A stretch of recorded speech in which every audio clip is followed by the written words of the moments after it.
I'm sorry, I have a personal matter. It's not drugs or anything. My kid's involved. That's why I don't want to sit there and have sex with one. You want to tell me anything about what's going on or anything like that? That's why I did it. I lied to him. On October 30th, 2022, officers from Palm Beach Gardens Police Department responded to a reported retail theft at a local Costco. The total value of the stolen merchandise was confirmed to be $459.57.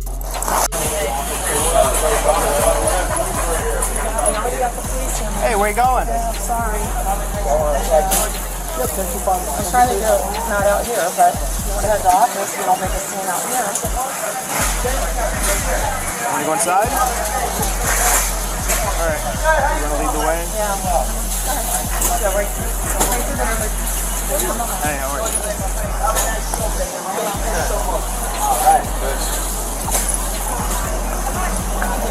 Thank you so much.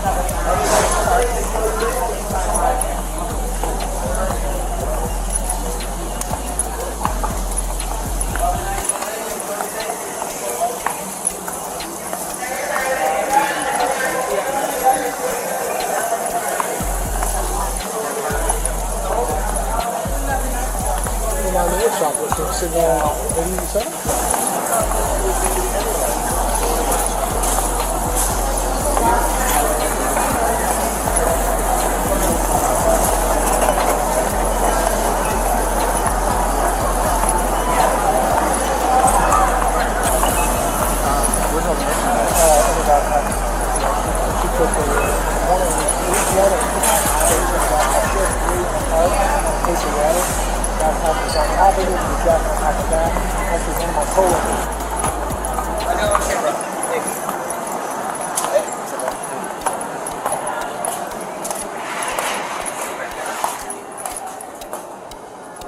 Do you have ID with you? I'm sorry, I have a personal matter. It's not drugs or anything. My kid's involved. That's why I don't want to sit there and have sex with one. Come briefly. What's your first name? Okay. I know that they already confronted you from the store. Do you want to tell me anything about what's going on or anything like that? That's why I did it. I didn't want to bring the cops involved because I just tried to do it with it myself. Because I didn't want them to do anything. Okay. Alright. Go ahead and give us the subject. We saw the after witness. So, Both you guys saw it? Yeah, I did. Because I I'm saw out. it when I made my manager aware.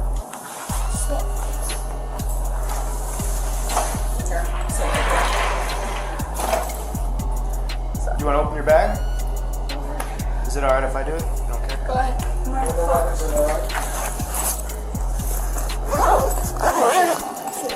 Is your membership card in there as well?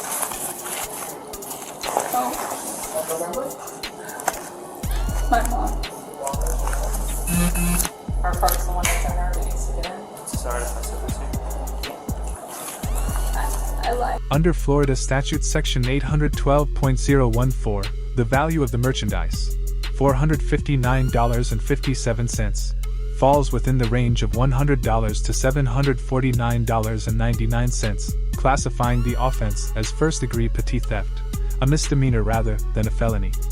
Had the value exceeded $750, the offense would have been elevated to third-degree grand theft, a felony.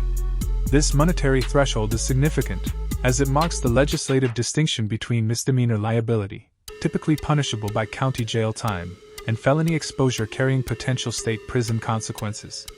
The initial detention was legally justified from the outset.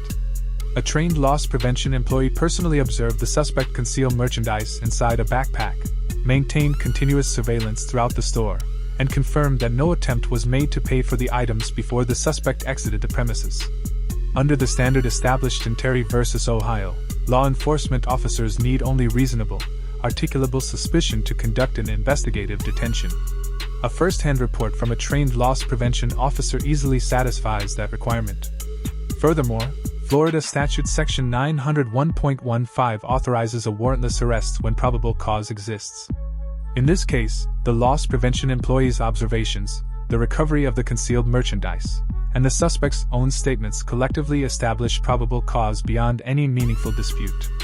The consent search conducted at approximately 2:58 into the encounter is likewise constitutionally sound.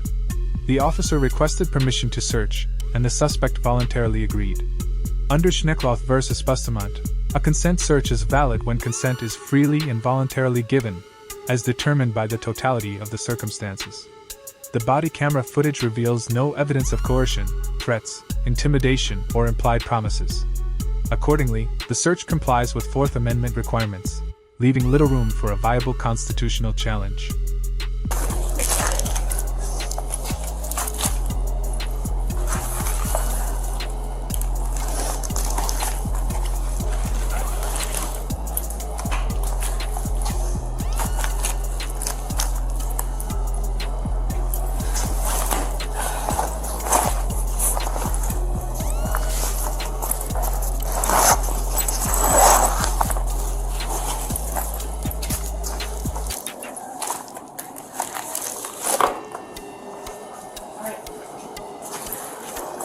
I know I'm wrong. Chris, you're gonna raise your right hand for me. So everything he says is truthful, true, nothing but truth? Yes. So where were you at? What'd you see? I was in the aisle, next aisle over from our office supply stuff, and I saw inside her car she had water. Her meats were on top of the water. There was a backpack on top of the meats as well. I saw her put these flat steaks inside the backpack. That is the only item I saw concealed. No everything else. Once the concealment happened, I made my manager aware of what was happening. I received information from her to go ahead and call law enforcement, get you guys en route to make contact and with the application. And then you observed her all the way. The entire process through. She went through our tools and hardware section, cut through our cash registers, through the exit line, and I was on the phone with Gardens PD the entire time until she exited. When she exited, my manager made contact, and that's when we came out. Okay. No attempt to make purchase or anything? No, absolutely not. Alright, so the one item you saw her conceal was the steaks at That first. was the first item that I saw saw the other concealed. ones in the Yeah, so there's the cart that she has somewhere else's in the store. She left the cart there. There are other pack of steak that is in that cart right now, but we'll find out right now. Okay. Alright. And you guys want $459.57. 459? Alright, you guys want to press charges? The Fifth Amendment issue presents a more complex legal question. Prior to receiving any Miranda warnings, the subject voluntarily admitted to taking the merchandise, explained her motivation, and acknowledged her actions on multiple occasions. Under Miranda v. Arizona, law enforcement officers are required to advise a suspect of the right to remain silent and the right to counsel before conducting a custodial interrogation. The central issue is whether the subject was in custody at the time these statements were made. A formal arrest is not required to establish custody. In Birdmere v. McCarty, the United States Supreme Court held that the relevant inquiry is whether a reasonable person in the suspect's position would have believed they were free to end the encounter and leave. Here, the subject was seated in a back office, surrounded by uniformed officers and loss prevention personnel. She possessed no identification, had no apparent means of transportation, and was not in circumstances where a reasonable person would have felt free to depart. These facts provide substantial support for the argument that the encounter had become custodial in nature. If a court determines that the subject was in custody, her pre-Miranda statements could be subject to suppression under the Fifth Amendment's protection against self-incrimination. Even so, suppression of those statements would not necessarily defeat the prosecution's case. The recovered merchandise, physical evidence, and testimony from loss prevention personnel would remain independently admissible and continue to provide significant evidentiary support. What could be lost, however, is the prosecution's most compelling evidence, the subject's own statements admitting her involvement in the theft. The responding officer also issued an 18-month trespass warning. Pursuant to Florida Statute Section 810.09, returning to the property after receiving a valid trespass warning may constitute a separate criminal offense punishable as a first-degree misdemeanor. Additionally, the subject acknowledged having previously received a trespass warning from Costco. Although each incident must be evaluated independently, prior trespass-related conduct may be considered by prosecutors when assessing the overall circumstances and determining an appropriate course of action. Anything, I mean, you just heard his story, he saw everything, you've been pretty upfront with me. So. All I can say, I'm telling y'all the truth, so. Okay. And that's a good address that you gave me? Who lives there with you? Mom. Mom? Okay. Alright. Yeah, I think we can get a receipt. Yes. Print it up for that stuff. Yeah. You have a car here? How'd you get here?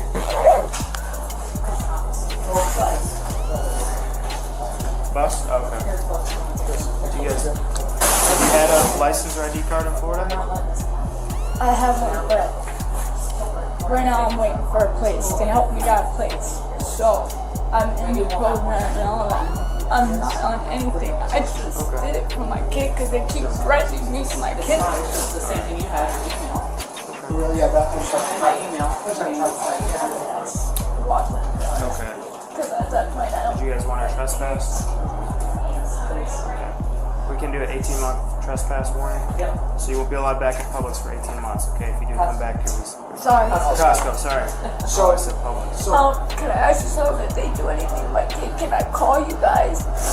Since I already have an incident now to show proof. Yeah, if you have some information about somebody that's threatening you or doing, call your local law enforcement. I don't know where you live. It's going to be West Palm or Sheriff's Office or whatever you got going on over there, okay? How was that work? Alright. So I also want to explain to you that for law enforcement purposes, their standard on coming back into any Costco is 18 months. But our wish is you are never allowed back in our Listen, Costco. I already was out for time. I was on drugs. Okay. And listen, I've been doing the right thing. So I want my kid I back.